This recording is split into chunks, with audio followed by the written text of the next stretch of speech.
What's up, y'all? Exodus One, aka Indigo Sky, aka Trigger Ranking. Want you to like, subscribe, share. Definitely hit that subscribe button. If you like to support the channel, Cash App is in the description. If you like to follow me on any of the platforms, everything's at the top of the YouTube description channel. Hey, with that being said, let's get this show on the road. So, bam. You are watching a master at work.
And I knew right from the start I was too much. I'm closer than you think to the stars. Nigga, look up. No need to act these hoes. I simply tell them that they hate me.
Hey, what's up? What's up? Yeah, I'm good. Where you coming in from? Where you coming in from? Where you coming in from?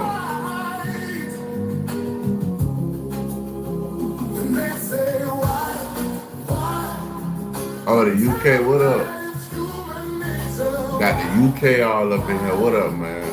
We in here chilling, bro. Just listening to good music, man. I'm in America. I'm in Atlanta, Georgia. I'm from where Ti and all them from. Ti and all them Future and all them. That's where I'm at. That's where I live at. Just in here screaming, chilling, fucking with the world, fucking with the UK right now.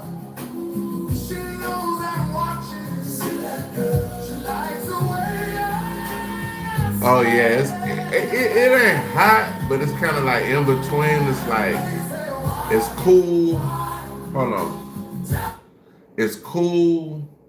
It's cool in the morning, but it get hotter in the evening. Like Georgia got some real crazy weather. Like I ain't gonna lie to you, but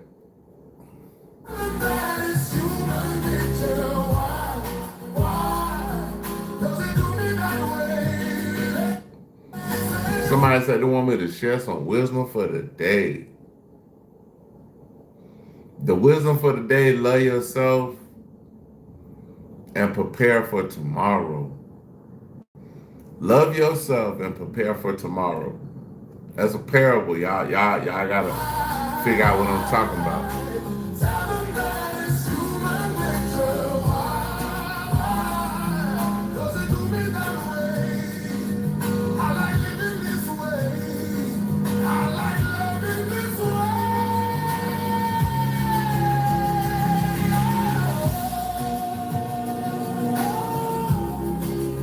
One thing I'll die for.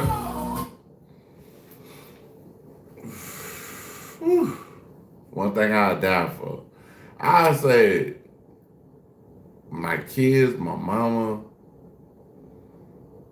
my best friends, but number one, God. I would die for God. Somebody said, if I was in a situation where they was like, "Oh, we're gonna kill you if you say you believe in God," I'll just, hey, just go ahead on and just take me out, bro. We good. We can rock like that. We can rock like that. You know that you did. You did. You did. That's how we rocking out here, bro.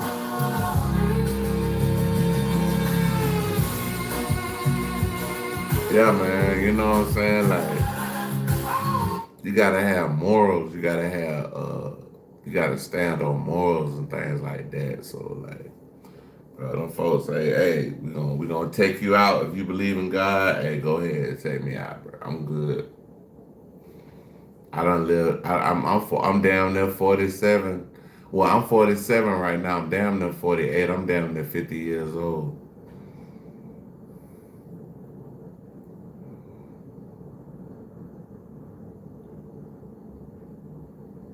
Yep. But to be honest with you, bro, like just to be 100% honest with you, I love kids. I love kids. I like elderly people. I like people with mental disabilities. I like them. Um, the misfortunate homeless people, shit like that. I like them because it's like you learn from them, bro. Like people don't interact with people like this every day, so it's like you can learn something from them. Like you're old age, you know you. a lot of people look at them a certain type of way, but when I look at them with more of an open eye to see what I can gain from them and learn from them. You know what I'm saying?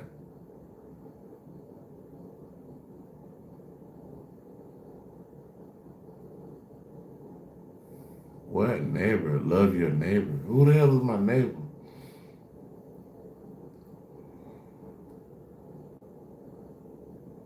Love your neighbor. Oh, okay. I got you. I'm sorry. I think you talking about my neighbor, like dude. I think I love your neighbor, like yeah, love your neighbor. You're right. Yeah, that's exactly what I was talking about. I'm sorry, I didn't understand what you were saying for a quick second, but it's cool, bro. Oh shit, African Bambaataa dead. Oh man, hold on, I gotta put this out, y'all. Give me a second. I gotta put this video out right quick. African Bambaataa is dead. Want What? to mirror your Android phone to your TV without cables? Today, I'll show you a simple way to What? This crazy. Hey, y'all, we checking out Willie D Live. Willie D Live. That's what we were at. Willie D Live. Africa Bambaataa, a rapper, DJ, hip hop pioneer, and an alleged sexual predator, an alleged sexual child predator. We'll get to that in a moment. But first, I want to read to you this article. Sources with direct knowledge says that he died from complications of cancer about 3 a.m. today in Pennsylvania. Bambaataa was in the Bronx, and he joined the local black spades, quickly rising up the ranks in the gang to the position of warlord. Beginning in the 1970s, Bambaataa began hosting parties where hip hop flourished, which quickly grew to become huge block parties in the South Bronx. Bambaataa released his first single in 1980 titled Zulu Nation Throwdown, a reference to the universal Zulu Nation, an art collective for socially conscious rappers, graffiti artists, b-boys, and more people involved in the hip-hop culture. And its 1982 track, Planet Rock, rose up the ranks to reach number 4 on the US R&B chart. In 1985, Bambaataa helped make the anti-apartheid album Sun City with several huge artists, including Joey Ramone, Run DMC, U2, and many more.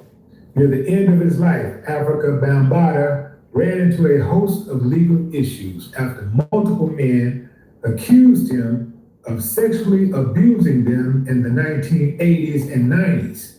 He was forced to pay out a settlement in 2000. One of them is Hassan Campbell. The other one is what's his name? Beat Stinger. He's like I think he's official. 25 to a man accusing him of sex trafficking him in the 1990s after a judge issued a default judgment when he didn't show up to court.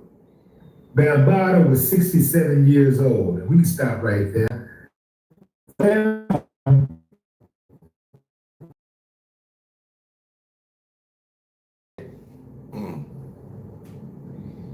Bro say he feel nothing. He don't feel nothing on this one. Hey, bro. If you out there messing with little kids, bro, I ain't even gonna lie to you, bro. I can't feel nothing either, bro. I can't feel nothing for you, bro. I really can't. I can't feel nothing for you, bro. And I mean, I know you had a life and all that, but you messing with kids. Nah, I don't. Oh well. See, I have grace, I'm not this type unforgiving guy, but I think some things cannot be forgiven. I think some things you just don't give grace to. And I believe that a child predator It's one of those things. Being a child predator is one of those things. I believe this way because it traumatizes people oftentimes for life. It destroys people. It makes them not trust people. It turns them into predators at times. You dig? Like, oftentimes when people are violated young, they grow up and they become violators. Just like if It's somebody, like a cycle. It just keep going. Just keep going and going and going. Like, you know, that's what's going on in the world, bro, right now. Like, we got predators that's,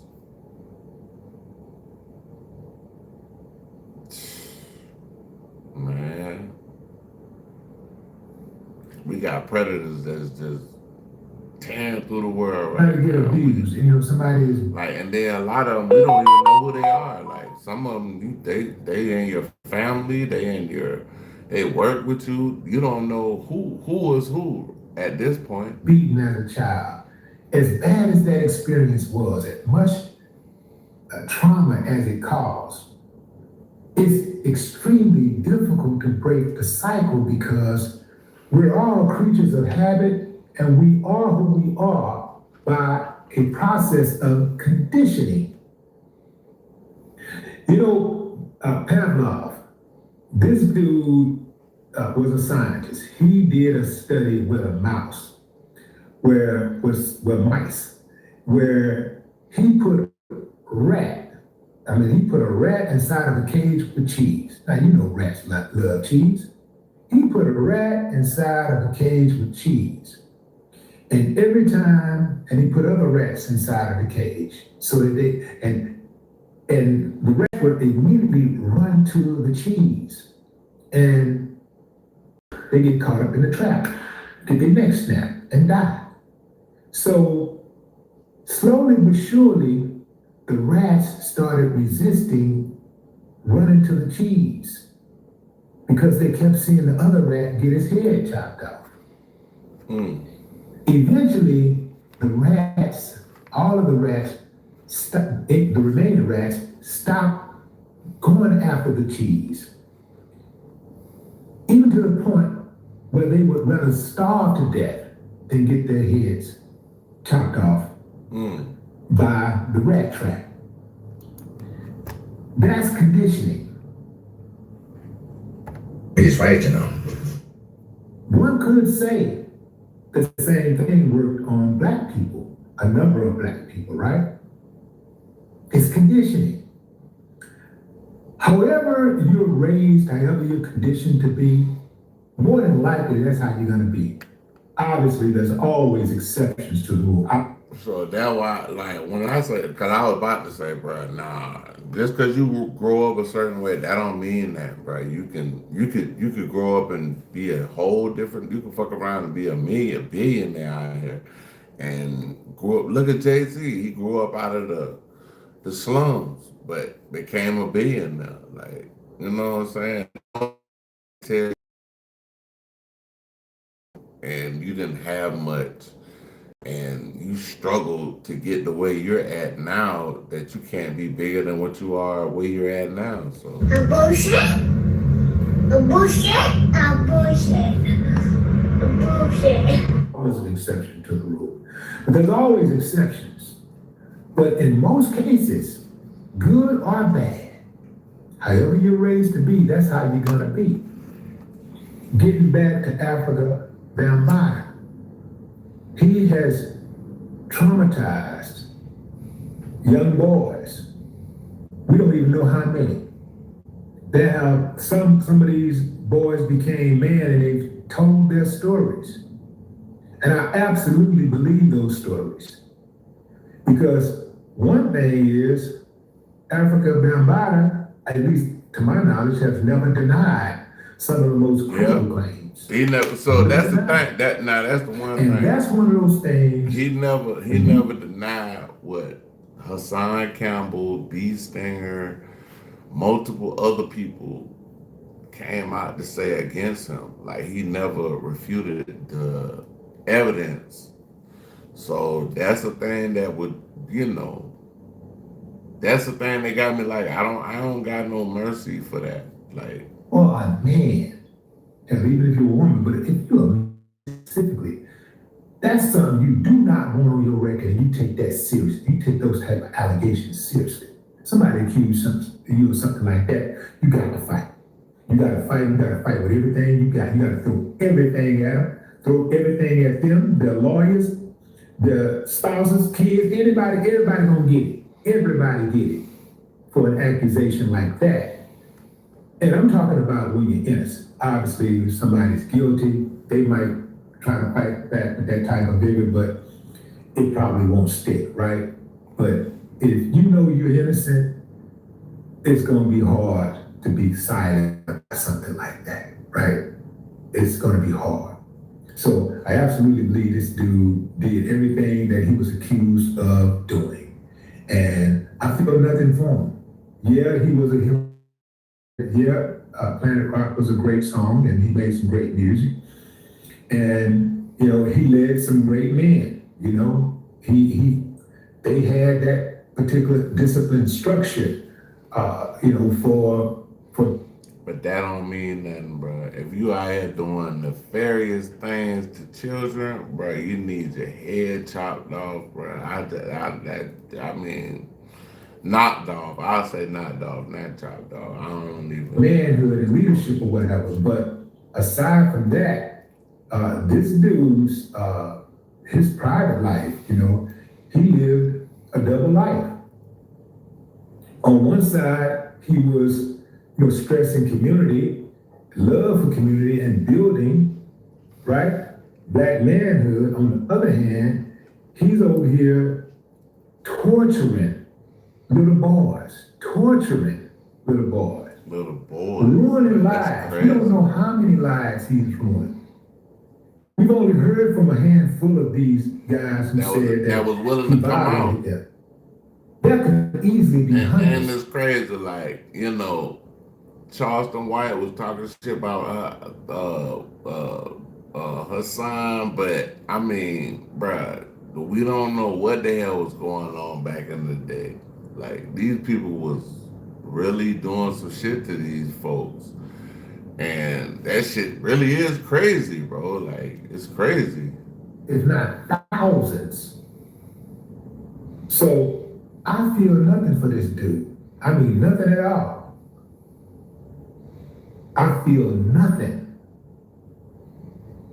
I think what I do feel is something that's akin to what I'm sure I'm gonna feel when Diaper Don checks out, another child predator. When he checks out, I'm Dapper Don. Hold on. We gotta run that back, y'all. We gotta run that back. We gotta run that all the way back.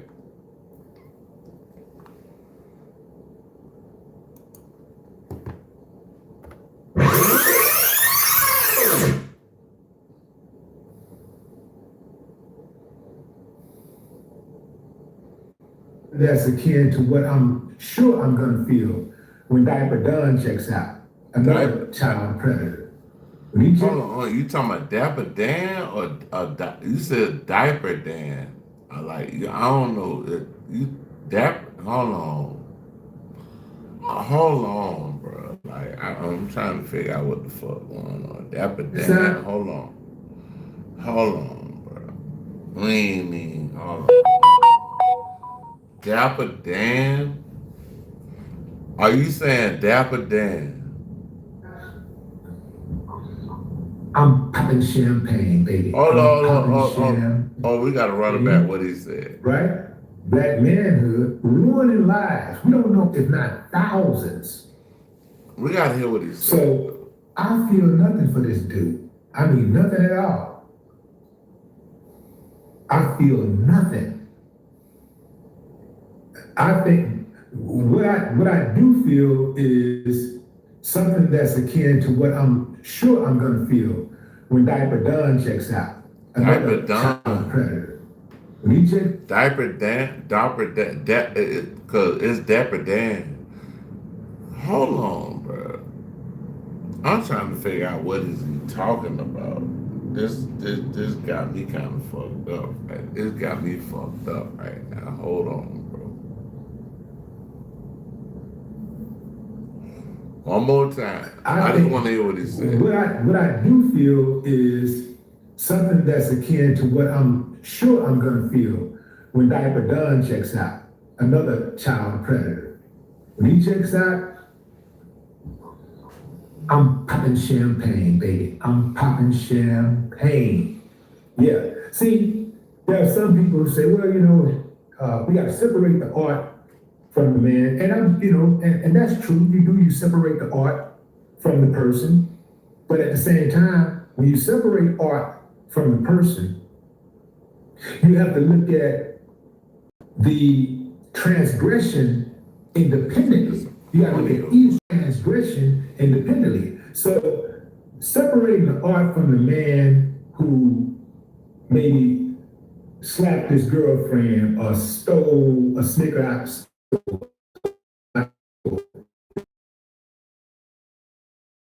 certain things you can't come back from. Certain things, if you put yourself out there, you can't come back from. Now, if you think that you can come back spiritually and become a better person, well, that's only you and God.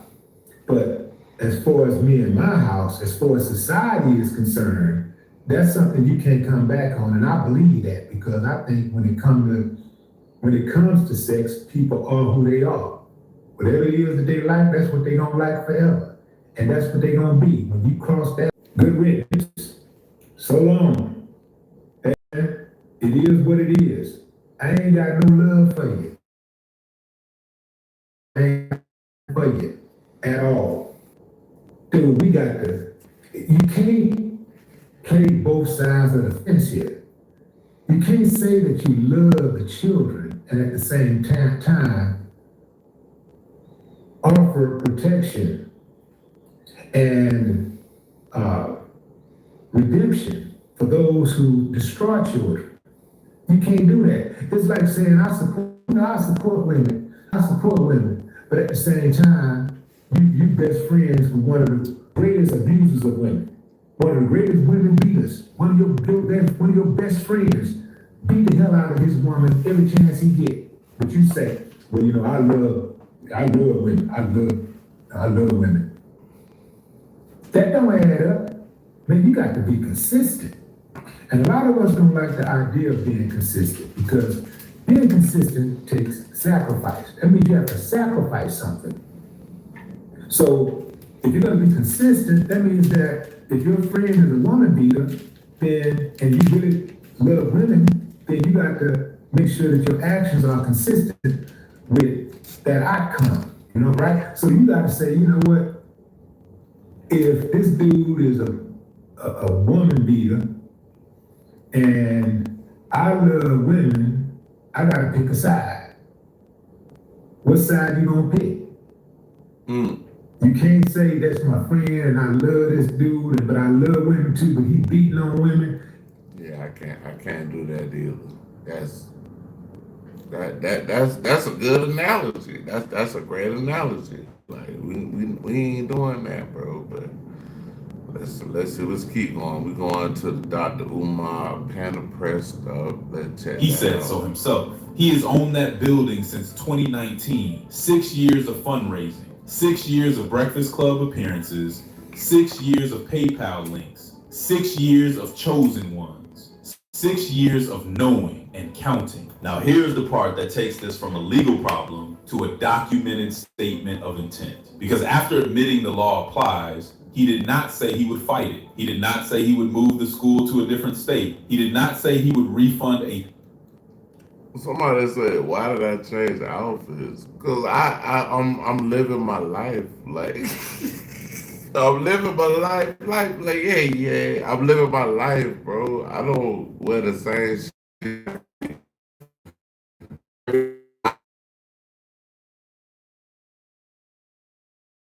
minority different that shit. donated based on a vision the law cannot support. He said this: "We can make it hard like they do for us." That is his plan. Not a legal challenge, not a relocation, not a refund. A deliberately difficult admissions process designed to discourage white applicants in it. I be doing projects, man, like shit that be, think pieces, all kind of other stuff. So it's like I might change and get into a whole nother outfit, a whole nother type of watch, whatever. Like, you know what I'm saying? Like, I got a different watch on. This is a G-Shock. I had a Swatch. The last video on, I had a Swatch watch. This video, I got G-Shock. You know what I'm saying? Like, that's how I do. A state I that switch it legally up. prohibits race-based exclusion. And you know what though? That's typically how the bullshit goes. You feel me? And I need you to understand what that statement actually is. Delaware law does not have a "but we will make it inconvenient" exception. The law prohibits discriminatory admission practices regardless of whether the school receives government funding. Making it hard for white applicants on purpose is not a workaround. No, it's not, man. It is a documented violation of the same law he just admitted applies to him. That statement is already public record. The certificate of occupancy has not been issued. The approval process is not complete. If anyone from the city of Wilmington or the Delaware Department of Education pulls that episode, I hope so. that statement is not a joke. It is not a metaphor. It is the school administrator's stated admissions policy on a public recording. He did not just admit the law applies. He announced his plan to break it. A term of 2 years on that. Or like have an idea, something out there, and you go to Product Hunt, it's producthunt.com, list all of the. Which means the only question left is when he decided to. So let us talk about the choice. Because Dr. Umar Johnson did not have to choose Delaware. That decision was his alone. The community did not vote on it. The donors did not pick it. He selected the state, announced it publicly, and started fundraising for a building in a state where the school he was selling cannot legally exist. Great plan. Magic. He has owned that building since 2019. 2019, that is 7 years ago. 7 years of fundraising in Delaware. 7 years of Breakfast Club appearances, school and links for a building in Delaware. 7 years of chosen ones being selected for a school in Delaware that cannot legally exclude anyone on the basis of race. Now here's what that means for every dollar that came in after 2019. That means that you gonna have your school with black and white kids in it. You're gonna be it's gonna be little black boys and you gonna be like you gonna be like Martin Luther King. You gonna have little black boys and little white boys. Hey, you might have little white girls. I'm just saying, because you can't make that school just for black boys. You can't make it for that. You can't do that. That's you can't do that. I'm sorry, played one of my beats. My bad. Every donor who sent money after he purchased that building donated to a vision the chosen state cannot legally support. Not because of the city, not because of the contractors, not because of the struggle streamers, because of the state he picked off a map and purchased a building in with the community's money, and he kept fundraising anyway. The Breakfast Club appearances kept coming. The PayPal links kept running. The chosen one's language. Somebody had to do it. The donation drives kept running, and the building in the state that cannot legally support the school kept sitting there waiting for a certificate of occupancy. He did not stumble into this problem. He walked into it in 2019 with the asking for more ever since. The choice was his. The consequences belong to everyone who donated. Now let us talk about what the community actually paid for. Because when Dr. Umar stood in the Breakfast Club chairs in 2021 and told Charlemagne the school was 3 weeks away from opening, he described it as an independent Pan-African institution for right across the street at one another. Is the elementary school, and the Frederick Douglass building is much larger. It's the high school.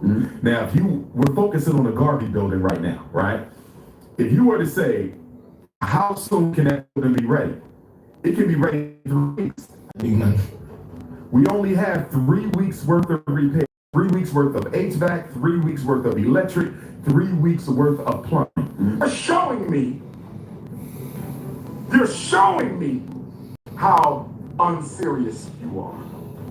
not for black boys and white boys, not for whoever applies, for black boys. That is what was sold.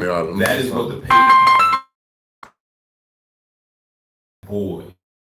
State where that school cannot legally exist as described. The chosen ones cannot be legally chosen in Delaware. Think about what that means for the parent who donated because they believed their son had a shot at being selected. Think about what it means for the community member who sent money because they believed in the specific vision of an independent black institution that could control its own admissions. They were not donating to a school that has to consider white applicants. They were donating to a school that specifically promised it would not. That promise cannot be legally kept in the state he chose. It could not be kept the day he purchased the building. It could not be kept on any of the days he stood in the Breakfast Club chairs and asked for more.